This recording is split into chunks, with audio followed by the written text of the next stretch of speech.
مصر کے اندر حضرت موسیٰ علیہ السلام نے ایک کبتی کو تھپڑ مار دیا تھا. قرآن مجید کے دامن میں یہ واقعہ موجود ہے. تو آپ کی جلالت اور آپ کے زور کی تاب نہ لاتے ہوئے وہ وہیں ڈھیر ہو گیا اور اس کی موت واقع ہو گئی. تو مصر کے حالات کشیدہ ہو گئے اور حضرت موسیٰ علیہ السلام کو مصر چھوڑنا پڑا.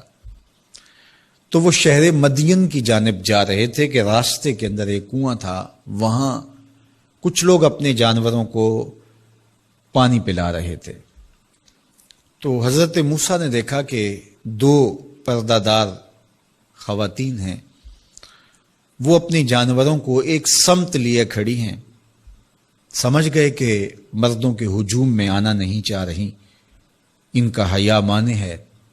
تو آگے بڑھے اور ان کے جانور ہانکے اور ان کو سیراب کیا اور پھر ان کی جانب ہانک دیے. وہ واپس گئیں اور اپنے والد بزرگوار سے کہا کہ ایک سالے نوجوان جس کی آنکھوں میں شرم و حیا تھا، اس نے ہمارے ساتھ یہ مہربانی کی. تو ان کے والد گرامی نے کہا کہ جاؤ اس کو بلا کے لاؤ. قرآن مجید میں اس کا ذکر کیا گیا. فجاءتہ احداہما تمشی علی استحیاء، ان میں سے ایک خاتون حیا میں سمٹی ہوئی حاضر ہوئی. اس نے کہا کہ ہمارے والد گرامی آپ کو بلاتے ہیں، آپ نے ہمارے ساتھ جو مہربانی کی ہے اس کا وہ اجر دینا چاہتے ہیں. تو حضرت موسیٰ علیہ السلام ان کے ساتھ چلے گئے اور جب گئے تو یہ گھر تھا حضرت شعیب علیہ السلام کا اور یہ صاحبزادیاں حضرت شعیب علیہ السلام کی تھی. تو اس خاتون کا شرم و حیا کے ماحول میں حضرت موسیٰ علیہ السلام کو یہ کہنا اور چل کے اس انداز سے آنا، قرآن نے اس کی حکایت بیان کی ہے. تو خدا کو پسند ہے کوئی خاتون حیا کے ماحول میں آئے تو اللہ اس کی آمد کو اور اس کے آنے کو قرآن کا عنوان بنا دیتا ہے اور قرآن کی حکایت بنا دیتا ہے کہ جو خاتون حیا کے جوہر کی مالکہ ہو وہ اللہ کو کتنی اچھی لگتی ہے. اللہ اکبر.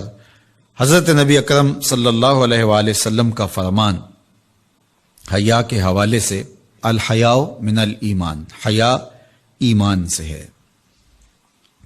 تو جتنے بھی ایماندار لوگ ہیں وہ پھر حیا کے جوہر سے مزین ہوں گے، مالا مال ہوں گے.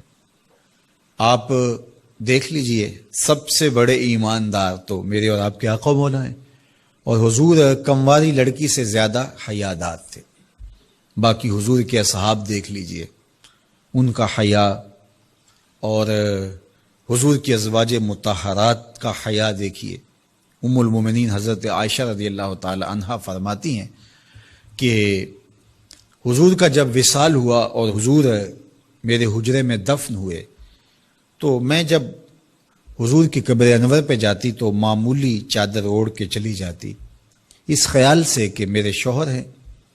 پھر حضرت ابوبکر صدیق رضی اللہ تعالیٰ عنہ کا وصال ہوا تو وہ بھی ساتھ دفن ہو گئے تو میں پھر بھی اسی حالت میں جاتی اور میں سوچتی کہ ایک میرا شوہر ہے اور دوسرا میرا والد ہے.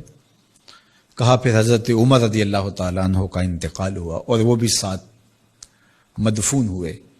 تو حضرت ام المومنین فرماتی ہیں کہ اب جب میں جاتی تو میرا جانے کا انداز مختلف تھا. فواللہ ما دخلت الا وانا مشدودۃ علی ثیابی حیاء من عمر. کہا اب جب بھی میں جاتی تو خوب اوڑھنی اوڑھ کے اور چادر لے کے جاتی، مجھے عمر سے حیا آتی. یہ ام المومنین کا انداز زندگی ہے. مخدرات اسلام کو اس سے سیکھنا چاہیے. جو قبر میں دفن ہیں ان سے بھی یہ حیا کریں، جو مومنوں کی ماں بھی لگتی ہیں. اور آج یہ دلائل دیے جائیں کہ پردہ تو جناب دل کا ہوتا ہے، چہرے کا پردہ تو نہیں ہے. باقی کسی کو اپنی آنکھ میں شرم پیدا کرنی چاہیے. عورت کو کیا ضرورت ہے کہ وہ اپنے آپ کو ڈھانپ کے رکھے. اب ام المومنین کا عمل یہ ہے کہ فرماتی ہیں کہ میں اپنے آپ کو خوب سمیٹ کے جاتی حیاء من عمر. عمر قبر میں ہیں لیکن ام المومنین فرماتی ہیں مجھے پھر بھی حیا آتی.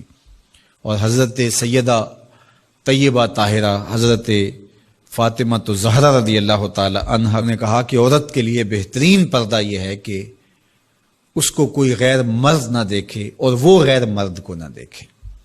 تو جب یہ ہمارا دین ہمیں سکھاتا ہے اور حیا کا یہ سبق دیتا ہے، بڑوں سے حیا کرنے کی تلقین کی گئی، اللہ سے حیا کرنے کی، اس کے رسول سے حیا کرنے کی تلقین کی گئی۔ صحابہ فرماتے ہیں بعض اوقات ہم کچھ پوچھنا چاہتے ہوتے تھے اور حضور کے حیا کی وجہ سے ہم ایک عرصہ تک وہ بات نہیں پوچھ پاتے تھے۔ آج دادا کے سامنے بچے جس طرح بات کرتے ہیں اور جس طرح بچوں سے حیا کا جوہر ختم ہو گیا ہے اور اس کو وہ تہذیب نو کا کرشمہ سمجھتے ہیں اور جدید